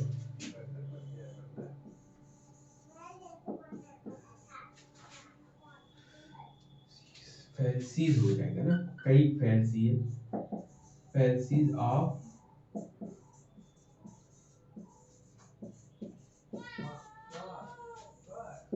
हेत्वाभास की और अनुमान के दोष। तो अनुमान के दोष जो होते हैं मुख्य रूप से हेत्वाभास हम लोग पढ़ेंगे। क्या पढ़ेंगे? हेत्वाभास पढ़ेंगे। इसी को हम लोग हेत्वाभास बोलते हैं।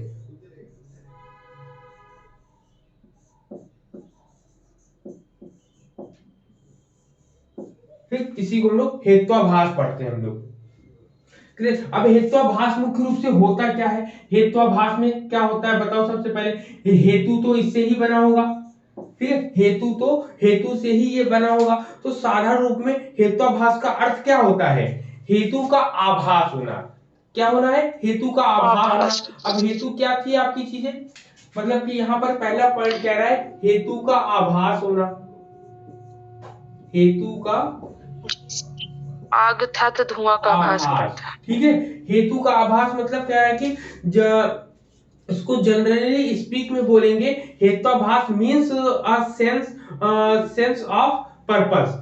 मतलब कि यहाँ पर क्या कह रहे हैं, इसका मुख्य रूप से हम देखते हैं अनुमान जो होता है हेतु पर ही निर्भर होता है। अनुमान किस पर निर्भर होता है? यहाँ पर अनुमान, ठीक है, अनुमान किस पर निर्भर होता है? हेतु पर होता है। हेतु का मतलब क्या हुआ? धुआं हो गया आपका, ठीक है, धुआं हो गया आपका इतना। जब यहां पर इतनी चीजें हो गई तो धुआं हुआ, लेकिन कहते हैं कि हेतु में कुछ दोष आता है। किसमें दोष आता है? इसमें दोष आता है, दोष या कमियां आती है। जो दोष या कमियां आती है उन दो, और कह रहा है कि कुछ दोष हो तो अनुमान को दूषित हो जाते हैं। मतलब कि यहाँ पर जब यहाँ पे दोष आया तो ये अनुमान दूषित हो गया कि नहीं? जब ये दोषित, जब हेतु में कोई दोष हो गया, धुएं में कोई प्रकार का कमी आ गई, दोष आ गई, तो डायरेक्ट अनुमान में भी कोई ना कोई कमी आएगी। तो साधारणतः अनुमान की जो साधारणतः इसमें कहता है कि गलती जो होती है वह हेतु के द्वारा ही होती है। मतलब कि हेतु की गलती, ठीक, हेतु में। इसका सर एक एग्जाम्पल है। हाँ बोले आप। इसे हेतु दूषित कैसे होता है पता है? जैसे अभी एक था, मैंने कभी लॉजिक पढ़ा तो उसमें था कि सभी 4 पैरों वाले पशु दूध देते हैं, तो सोफा के भी 4 पैर हैं, इसलिए सोफा भी दूध देना, सोफा को भी दूध देना चाहिए। तो ये यहाँ पे दोष आ गया ना, वो तर्क यहाँ काम नहीं करेगा। ठीक, चलिए, तो यहाँ पर इतनी चीजें क्लियर हुई। पहले तो हम लोग को समझना है कि हेत्वाभास बना कैसे। तो मैंने बताया हेतु का अर्थ होता है आभास होना। मतलब कि अनुमान जो है किस पर निर्भर होता है? हमेशा हेतु पर निर्भर होता है। अब हेतु में किसी प्रकार का दोष आ जाए या किसी प्रकार की कमी आ जाए तो इसीलिए अनुमान के दोष को हेत्वाभास कहा जाता है। इसीलिए हम लिख सकते हैं, क्वेश्चन आपके एग्जाम में आ सकता है कि अनुमान के दोष को हम क्या कहते हैं? हेतु बोलते हैं, साध्य बोलते हैं, व्याप्ति बोलते हैं, हेत्वाभास बोलते हैं। तो एग्जाम में आएगा तो आप बताएंगे ऐसे कि अनुमान के दोष को हम लोग क्या बोलते हैं? हेत्वाभास बोलते हैं,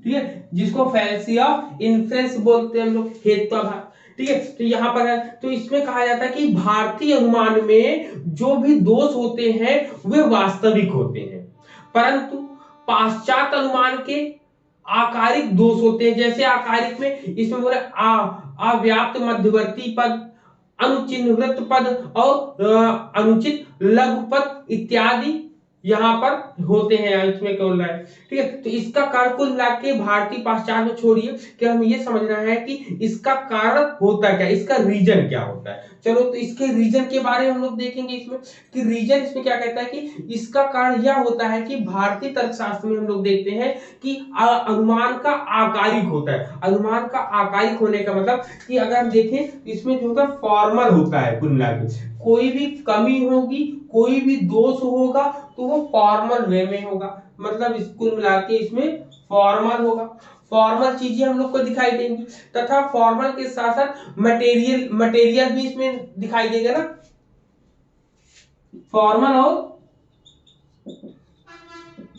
मटेरियल। इन दोनों कुल मिला के अगर इनमें दोष की बात करते हैं, गलती की बात करते हैं, ये फॉर्मल देखते हैं और दूसरा मटेरियल, ये दो पॉइंट देखते हैं। तो इन्होंने कहा कि कोई भी हेत्वाभास जो होता है, कोई भी फैलेसी ऑफ इन्फ्लुएंस होता है, उसका अनुमान हम वास्तविक दोष से ही लगाएंगे। ठीक है, और वास्तविक दोष के लिए, वास्तविक दोष को जानने के लिए कि सही में अगर इसके अंदर कोई दोष है, कोई कमी है, तो इसको हम कैसे जानेंगे।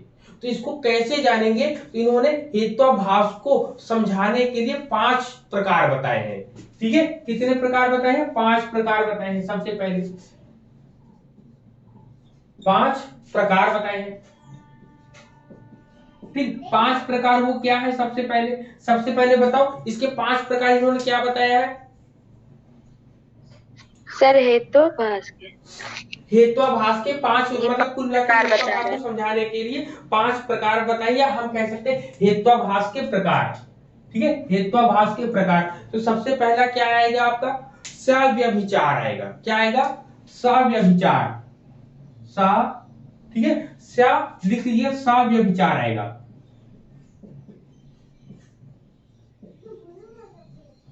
ठीक है, पहला तो ये है। दूसरे को हम लोग बोलते हैं विरुद्ध। दूसरे को लोग बोलते हैं विरुद्ध बोलते हैं। जी सर, विरुद्ध होता है।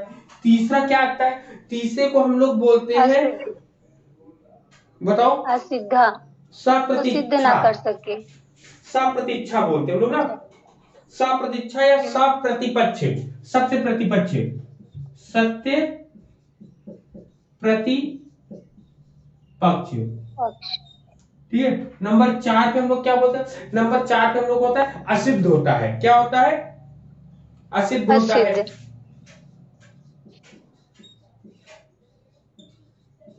ठीक है, और नंबर 5 पर क्या होता है? नंबर 5 पर आपका होता है बाधित। क्या होता है?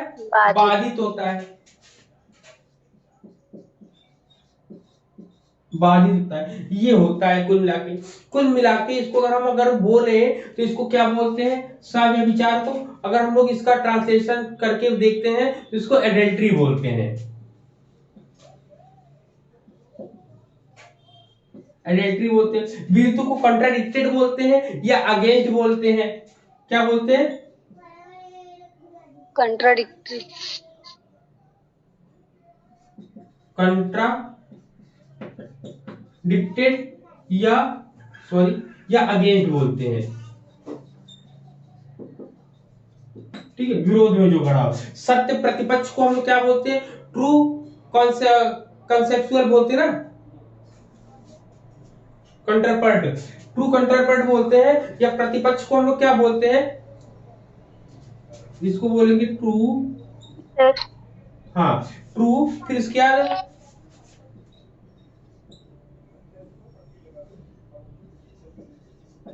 Counter part. ठीक, काउंटर पार्ट होता है आपका। ठीक है, काउंटर पार्ट का जो आपकी बातों का खंडन करता है सत्य प्रतिपक्ष के लिए। फिर आता है कि असिद्ध। क्या होता है? असिद्ध को हम लोग क्या बोलते हैं? इम्परफेक्ट बोलते हैं। इम्परफेक्ट बोलते हैं हम लोग। ठीक है, फिर बाधित होता है, तो बाधित को हम लोग क्या बोलते हैं? हम लोग इंटरप्रेटेड।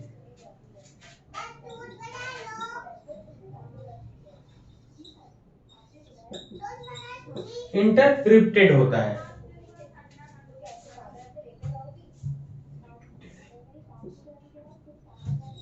ठीक, इंटरप्रेटेड होता है आपका। क्लियर है इतना? जी सर। ठीक, अब चलिए इसको भी हम लोग समझ लेते हैं 1 बाय 1, तो हम लोग को चीजें क्लियर हो जाएंगी यहाँ पर। अब इतनी चीजें, सबसे पहले हेत्वाभास बना कैसे? हेत्वाभास की कहानी पूरी आपके सामने है। हेतु का मतलब होता है आभास होना किसी चीज का। आभास का मतलब हम लोग अनुमान से ही लगा लेते हैं। ठीक है, अनुमान का मतलब हो गया यहाँ पर हेतु। अनुमान कैसे लगाएंगे? हम हेतु को देखेंगे। हेतु का मतलब जैसे एग्जांपल में दिया था धुआं, उसमें देखा हम लोगों ने किसी प्रकार का दोष आ गया ना, तो इस दोष को मतलब इस अनुमान के दोष को ही हम लोगों ने हेत्वाभास कहा है, जिसमें फॉर्मल और मटेरियल चीजों की बात करिए। अब इसमें प्रकार इनके बताए, तो प्रकार इनमें 5 प्रकार बताए हैं। तो सबसे पहले आता है आपका सव्यभिचार। ठीक, सव्यभिचार क्या होता है? तो सव्यभिचार जो होता है अनुमान को सही होने के लिए आवश्यक चीजें के देता है। जैसे इसमें बताता है कि हेतु का साध्य के साथ एक संबंध होता है, एकांतिक संबंध होता है। कह रहे कि फॉर एन अल्ट्रेशियस कंजक्शन, मतलब कह रहे कि सव्यभिचार को अडल्ट्री, कह रहे कि for adultery to be correct it is necessary that the cause has an exclusive relationship with the end, मतलब कि यहां पर एक्सक्लूसिव रिलेशनशिप की बात कर रहा है। ठीक, एक्सक्लूसिव रिलेशनशिप की बात कर रहे हैं यहां पर। ठीक है, तो यहाँ पर एक्सक्लूसिव जो रिलेशनशिप होगा इसको और इन्होंने क्लियर का, इन्होंने कहा कि सव्यभिचार का दोष जो होता है कब उत्पन्न होता है? तो इन्होंने कहा कि तब उत्पन्न होता है जब हेतु का संबंध कभी कभी साध्य से हो, कभी कभी साध्य से हो। ठीक है, इन्होंने क्या कहा कि कभी कभी उसका संबंध साध्य से होता है, मतलब कि आग से होता है, तभी ऐसा दोष हो जाता है। ठीक है, धुआं कब उठता है? जब उसमें कोई ना कोई आग में दोष हो जाता है। साध्य से का संबंध जब कभी कभी होता है तभी तभी धुआं निकलता है, हमेशा धुआं नहीं निकलता रहता है। ठीक है, समझ में आ रहा है इतना?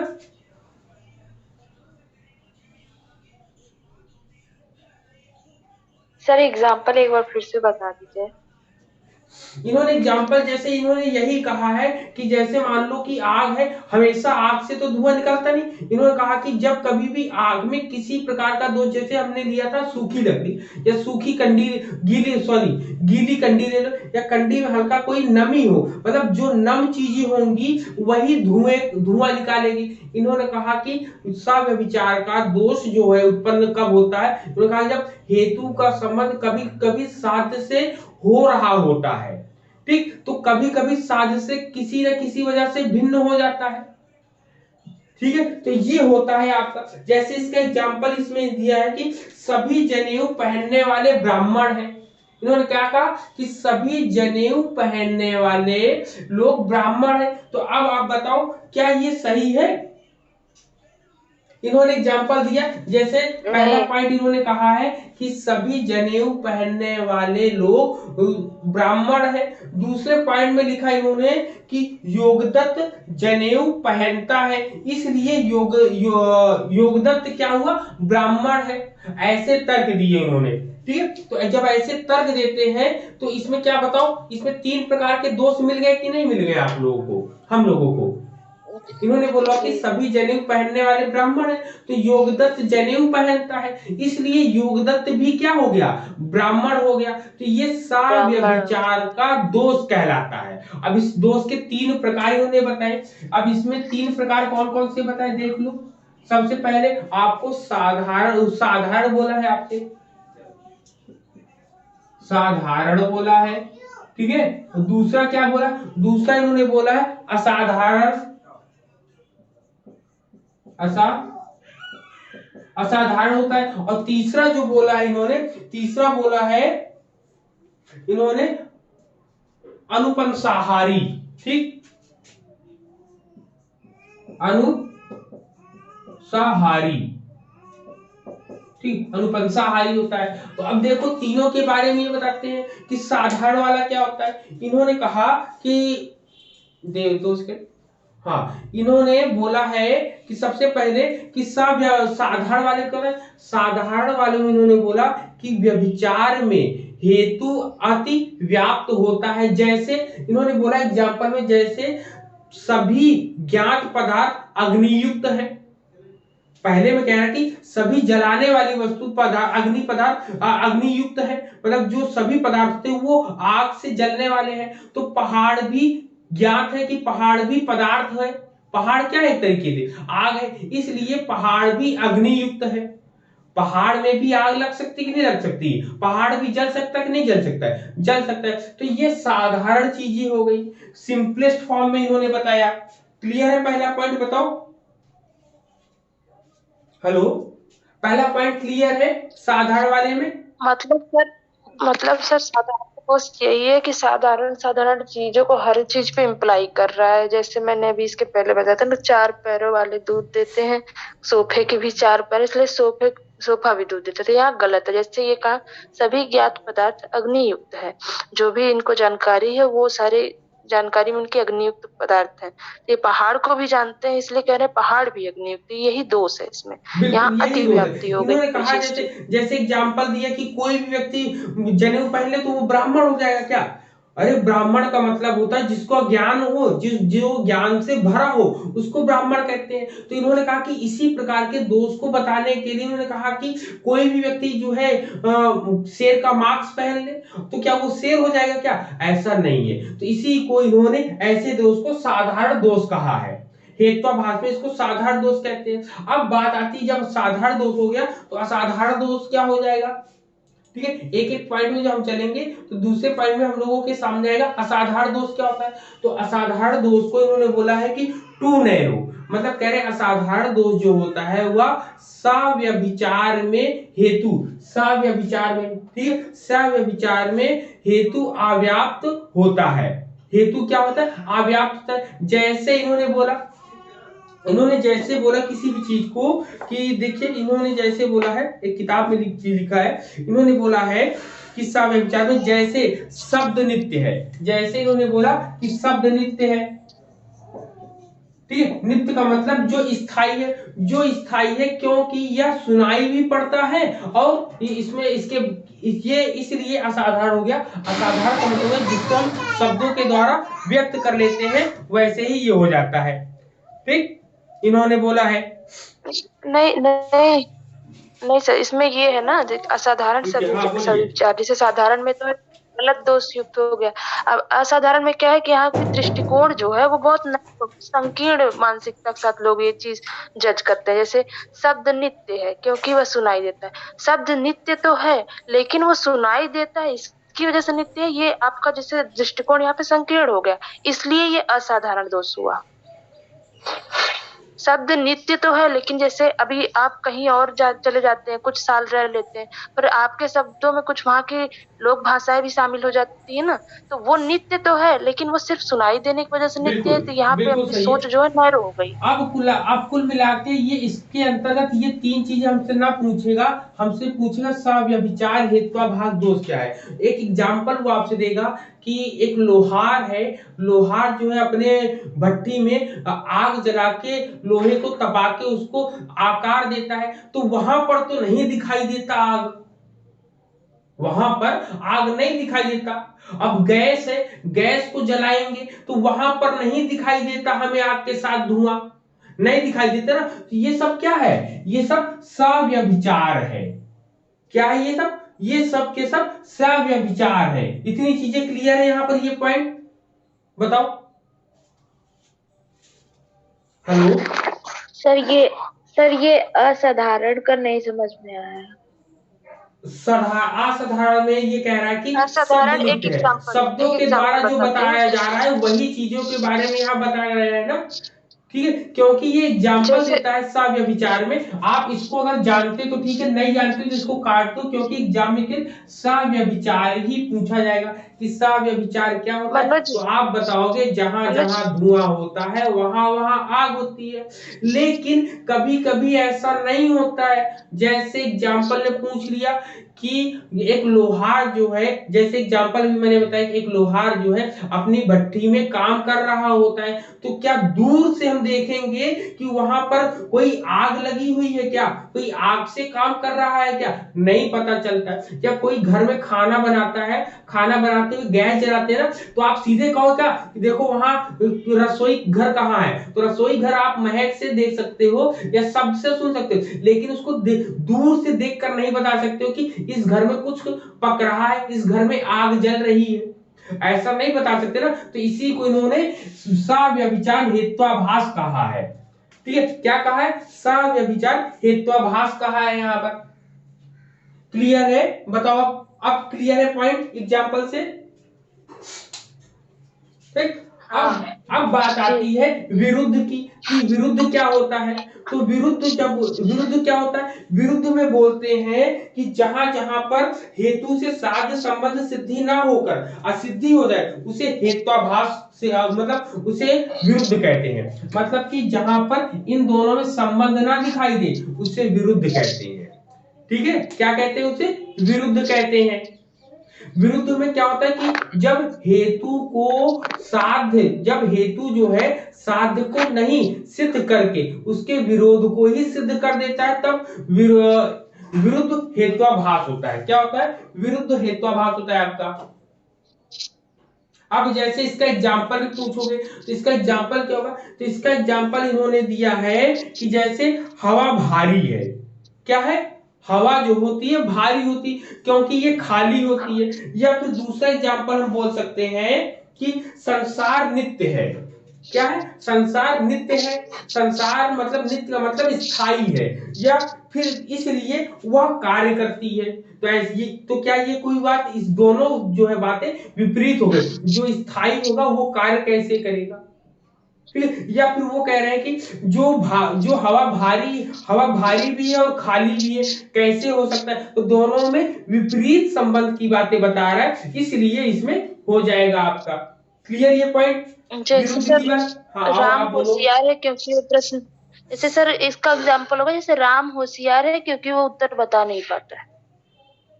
अब तो देखो, दोनों विरोधी जैसे हो जाते एग्जाम्पल हैं, जैसे मैंने होशियार दिया, भी है। सबसे पहले इसी एग्जाम्पल समझा देते हैं, अभी अभी समझ में आ जाता है तुरंत। सबसे पहले क्या होता है, संसार क्या है, नित्य है। ठीक है, संसार नित्य है। दूसरे हमने बोले थे क्या, क्योंकि वह कार्य है। अब देखो इन दोनों में विरोधी संबंध कहते हैं। जब संसार नित्य है, और नित्य का मतलब होता है स्थायी होना, जब नित्य का मतलब होता है स्थायी होना, तो कहने का मतलब कार्य। अब बताओ, कार्य निश्चित होता मतलब स्थायी होता है कि अस्थायी होता है। अब बताओ दोनों में। सर अस्थायी होता है। अस्थायी होता है। तो ये आपका नित्य हो गया, ये आपका संसार जो है स्थायी हो गया, लेकिन कार्य जो है अस्थायी हो गया। इसलिए यहां पर क्या हो जाएगा, विरोध हो जाएगा इन दोनों पर। जी सर। अब यहीं पर एक क्वेश्चन आ जाएगा कि इन दोनों में हेतु क्या है। इन दोनों में हेतु क्या है, अब आप बताओ। यहीं पर क्वेश्चन आपसे फंसाएगा।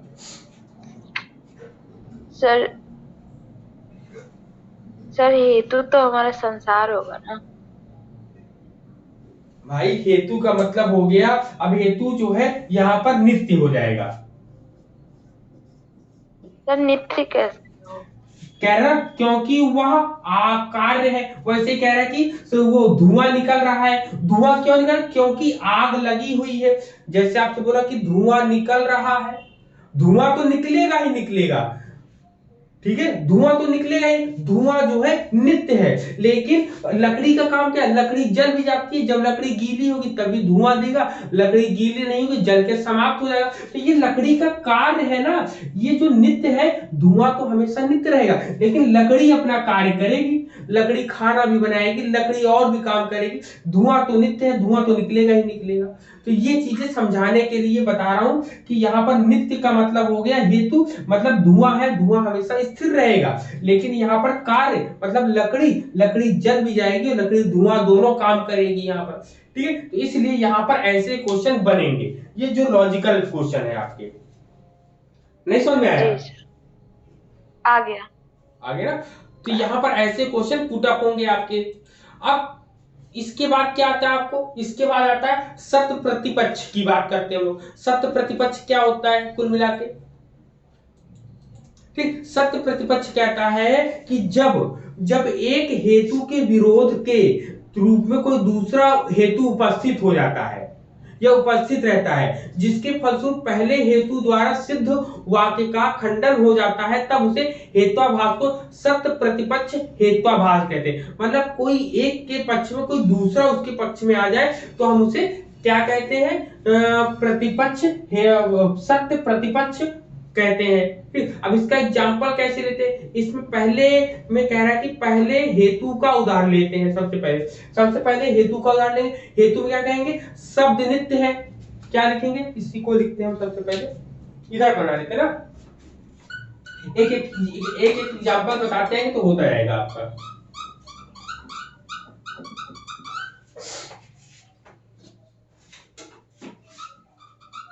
ठीक, सबसे पहले यहां पर लिखते हैं, पहला उदाहरण होता है, पहले उदाहरण कहता है कि शब्द नित्य है।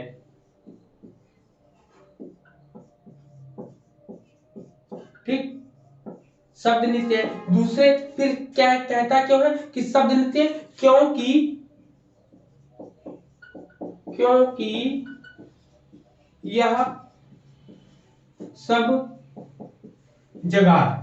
सब जगह सुना जाता है।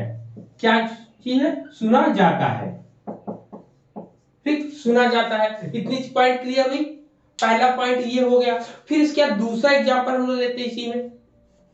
ठीक है, दूसरे एग्जांपल में क्या लेंगे हम लोग, दूसरे एग्जांपल में देता है इसमें, ठीक, दूसरे एग्जांपल में देता है, पहला एग्जांपल हो गया एग्जांपल नंबर 1, फिर एग्जांपल नंबर 2। दूसरे एग्जांपल में कहता है कि शब्द जो है अनित्य है। क्या कहता है, शब्द अनित्य है, क्योंकि यह घड़े की तरह कार्य करता है। क्योंकि यह घड़ी की तरीके, क्योंकि यह घड़ी की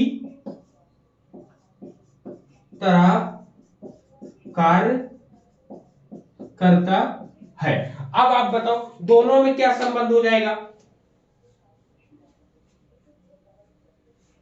कौन सा एग्जांपल हम बता रहे, सत्य प्रतिपक्ष की बात बताए ना। हेलो, आ रही सबको आवाज मेरी?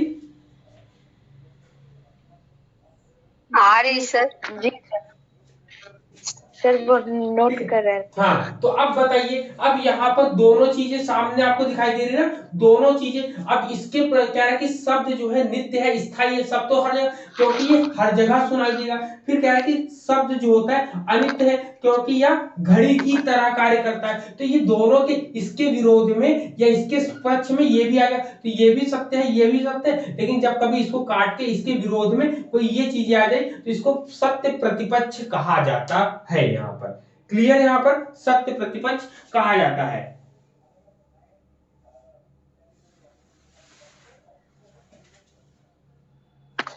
सर ये वाला एक बार फिर से समझा दीजिएगा सर, एग्जाम्पल जो, या फिर आप कह सकते हैं, इसको अगर नहीं समझ में आता है, ये थोड़ा सा कंफ्यूजिंग करता है, तो आप कह सकते हैं कि जैसे कह रहा है कि शब्द अनित्य है, क्योंकि ये लेते हैं, क्योंकि वह उत्पन्न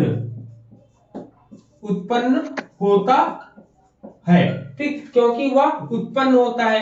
ठीक है, तो जब क्योंकि वह उत्पन्न होता है तो इससे भी हम लोग और ही चीजों में समझ लेंगे। अब दोनों उपरोक्त जो दोनों अनुमान दिए हैं, दोनों अनुमानों में पहले अनुमान को दूसरा अनुमान गलत सिद्ध कर रहा है। पहले अनुमान को दूसरा अनुमान जो है गलत सिद्ध कर रहा है। क्यों गलत कर रहा है, क्योंकि ये शब्द जो है सब जगह तो नहीं मिलते, बल्कि यह उत्पन्न होता है सब जगह। मिलना और उत्पन्न होने में अंतर होता है। जगह पर मिलने का मतलब होता है पहले से वो चीजें हो वहां पर और हम जाएं और उसको, और वो चीज हम देख ले या समझ ले या सुन ले। लेकिन दूसरा एग्जांपल क्या कह रहा है कि शब्द अनित्य है, सत्य परिवर्तनशील है, सत्य हर जगह बदलता रहता है। क्यों बदल रहा है, क्योंकि हमेशा उसकी उत्पत्ति होती रहती है, जिसकी उत्पत्ति होगी वो हमेशा बदलता रहेगा। तो यहाँ पर पहला वाला सही होगा और दूसरा वाला सही होगा और पहला वाला गलत हो जाएगा। एग्जाम में ऐसे ही पूछ लिया था, थोड़ा लंबा करके। ठीक है, हाँ बोलो, कोई एक लोग बोलना चाह रहे थे, बोले। सर ये पूछ रहे थे, यहाँ शब्द जो है वो मतलब हम लोग जो शब्द बोलते हैं उससे रिलेट करता है ना। हाँ, शब्द में बोलना जो होता है ना, तो शब्द क्या हर जगह सुनाई देता है क्या, हर जगह तो सुनाई नहीं देता। सब जगह सुनाई देगा। कह रहे कि यह सब जगह सुना जाता है। शब्द हर जगह कैसे सुना जाएगा, वो तो परिवर्तनशील है। जबकि देखो पहली दूसरी लाइन में क्या कहा, दूसरे एग्जाम्पल में कि शब्द जो है अनित है। अनित का मतलब परिवर्तनशील है, बदलता रहता है। क्यों है बदलता रहता है? क्योंकि भाई हम हर जगह अलग अलग कमेंट्स करते रहते हैं ना, जब अलग अलग कमेंट्स कर रहे हैं तो इसलिए यहाँ पर ये हो जाएगा आपका। क्लियर है यहाँ पर? बताओ। जी सर। ठीक। ठीक सर। हाँ, फिर इसके आ जाता है असिद्ध आता है। असिद्ध में क्या हो जाएगा आपका? इम्परफेक्ट में आपका क्या आएगा बताओ? इम्परफेक्ट में ये जिसको हम होगा कि सिद्ध ना मतलब कर सके। हाँ जैसे बताइए। जैसे का प्रयोग होता है कि जैसे हम एग्जाम्पल हम दे सकते व्यक्ति हैं, को सिद्ध कर आकाश सके लेकिन नहीं कर कमल पा रहे। सुगंधित है, ठीक, क्योंकि वह कुसुम है। सभी कुसुम सुगंधित होते हैं। तो ये एग्जाम्पल ले सकते हैं। ये दूसरी किताब में दिया है कि इसमें एग्जाम्पल दे रहा है कि हाँ, कि छाया द्रव्य है। ठीक है, छाया द्रव्य है क्योंकि यह गतिशील है। ठीक है, छाया द्रव्य है क्योंकि यह गतिशील है, मतलब कि असिद्ध करने वाली बात जिसको हम सिद्ध ही नहीं कर सकते हैं, ऐसी बातें इसमें कहा जाता है। इसमें कहा जाता है कि हेतु का प्रयोग साध्य को सिद्ध करने के लिए होता है, परंतु अगर ऐसा साध्य हो कि स्वयं स्वयं असिद्ध हो तो वह हेत्वाभास असिद्ध हेत्वाभास कहलाता है। इससे क्वेश्चन नहीं बने, क्योंकि असिद्ध का जो चीज दोनों चीजें गलत होंगी तो उसको हम कैसे सिद्ध कर सकते हैं, कैसे हम उसको समझा सकते हैं। जैसे उन्होंने बोला कि छाया जो है वो द्रव्य होगी क्योंकि यह गतिशील है, तो ऐसा कोई चीज नहीं है। तो ये चीजें आपका असिद्ध के अंतर्गत आएगा। क्लियर है ये पॉइंट? असिद्ध में ज्यादा नहीं पूछा था और ये ज्यादा इंपॉर्टेंट भी नहीं है आपका। जी सर। ठीक है, ये पॉइंट। अब आता है कि लास्ट में बाधित आता है। बाधित क्या होगा बताओ आप? बाधित में आप लोग बताओ।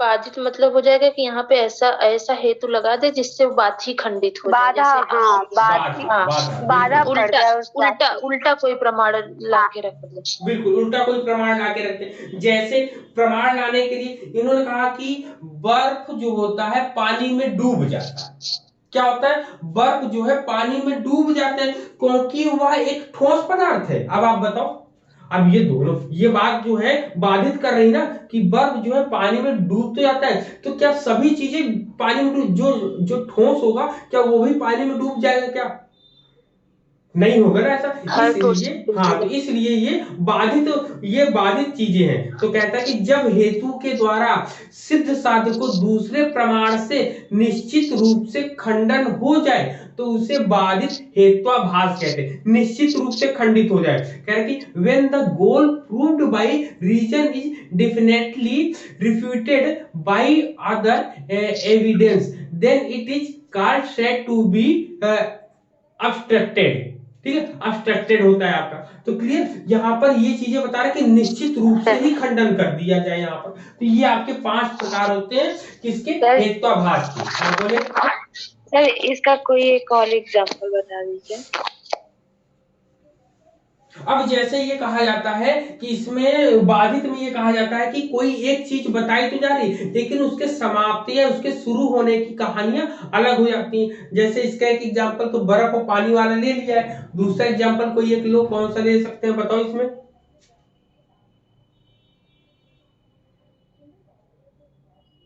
हाँ, जैसे इसमें कह रहा है कि यहाँ पर इन्होंने बोला है कि जैसे आग आग जो है आग ठंडी है क्योंकि वह द्रव्य है। अब बताओ ये दोनों ही कथन आपके गलत है कि नहीं गलत है यहाँ पर? ठीक है, इन्होंने बोला है एक एग्जाम्पल और लिया है, किताब से देखते हैं। इन्होंने बोला है कि हाँ, यहाँ पर कह रहे कि आग का ठंडा होना प्रमाणित किया जा सकता है और स्पर्श ज्ञान के द्वारा यह खंडन हो जाता है कि स्पर्श ज्ञान का इसका उल्टा सिद्ध होता है कि आग में गर्मी है। बाधित हेत्वाभास का निगमन द्वारा खंडित किया जाता है। मतलब कि कुल मिला के यहाँ पर आग ठंडी है ये कथन कह रहा है, बल्कि नीचे क्योंकि यह द्रव्य है। तो द्रव्य हर मतलब कहने का मतलब कि हर एक द्रव्य की जो जाति होती है उनके गुण अलग अलग होते हैं। लिक्विड है लेकिन लिक्विड जरूरी नहीं है कि वो ठंडा हो या गर्म हो, दोनों उनकी वो अपनी स्थिति के अनुसार वो चीजों को लेकर आते हैं अपने पास। क्लियर है यहाँ पर इतने पॉइंट? जैसे अरे मान लो कि जैसे इन्होंने बोला कि बर्फ जो होती है, बर्फ ठोस है, इसलिए वह जो है जैसे बोला कि बर्फ जो है पानी में पिघलती है क्योंकि वह ठोस है। अब ये बताओ, अब कोई लकड़ी है, लकड़ी ठोस है, लकड़ी को पानी में डालें तो क्या वो उसमें पिघल जाएगी? नहीं पिघलेगी। दोनों की नहीं। क्वालिटीज अलग होती है थोड़ा सा, इसीलिए इसको बाधित बोला गया है, बाधित दोष बोला गया है। क्लियर? बताओ प्लीज। जी जी जी सर। ठीक है, तो यहाँ पर ये इतनी चीजें क्लियर होती हैं यहाँ पर। ठीक है, यहाँ पर इतनी चीजें आपकी कंप्लीट हो गई। अब जो हम लोग बात करेंगे वो बात करेंगे उपमान की, उपमान प्रमाण की, जिसको हम लोग बोलते हैं एनालॉगी। क्या बोलते हैं? मतलब शब्द प्रमाण। एनालॉगी, एनालॉगी की बात करेंगे और शब्द प्रमाण की भी बात करेंगे। ठीक है, या शब्द प्रमाण की पहले बात करेंगे। शब्द प्रमाण को हम लोग क्या बोलते हैं? अथॉरिटी बोलते हैं या वर्बल टेस्टिमनी बोलते हैं। ठीक है, तो सबसे पहले शब्द की ही बात कर लेंगे हम लोग। ठीक, शब्द प्रमाण की। तो अब हम लोग कल की डेट में शब्द प्रमाण, उपमान प्रमाण और जो है अर्थापत्ति अनुपलब्धि, ये चार बचते हैं, उन चारों की बात हम लोग करेंगे क्योंकि वो चार बहुत छोटे हैं, छोटे में ही वो लोग खत्म हो जाएंगे। ये बड़े थे इसलिए ये दो में ज्यादा टाइम लगा और यहीं से क्वेश्चन बनते भी आपके। क्लियर? बताओ। जी जी जी सर। ठीक, तो यहाँ पे शब्द और उपमान और आपका उपमान के साथ जो भी चीजें हैं, अर्थापत्ति अनुपलब्धि, कल की डेट में ये आपका लॉजिक खत्म हो जाएगा ना। लॉजिक खत्म होने के बाद इसी में जो और भी चीजें हैं उन चीजों पर हम लोग डिस्कस कर लेंगे। ठीक है? Okay sir. ठीक है, तो चलिए शाम को मनोज फिर हम लोग सर। मिलते हैं वेस्टर्न फिलोसफी के साथ। हाँ बोलिए। मनोज सर, वो रिक्वेस्ट था 6:30 बजे वाला ही टाइम ठीक है? आखिर में उठ तो जाते ही हैं क्लास का वेट करने के लिए। हाँ, इधर थोड़ा टाइम बच जाता है काम करने के लिए, इधर लेट हो जाता है सर। चलिए चलिए ठीक है, ट्राई करेंगे कि 6 बजे से करें ना। आखिर में हम लोग उठ जाते हैं, आपका वेट तो करते ही हैं, तो 6 बजे वाला ही ठीक है। आधा घंटा हमको उधर मिल जाता है, सब सोए रहते तभी, और इधर उठ जाते तो इनके पीछे भागना दौड़ना पड़ता है। जी चलिए ठीक है, ये ट्राई नहीं करते हैं पाते कि 6 बजे से ही हम लोग क्लासेस करें ना। हाँ सर। चलिए चलिए, ओके, जी have a sir. Nice day. Thank you thank you. Sir. Jai Hind thank सभी यू। को। Have a good day sir.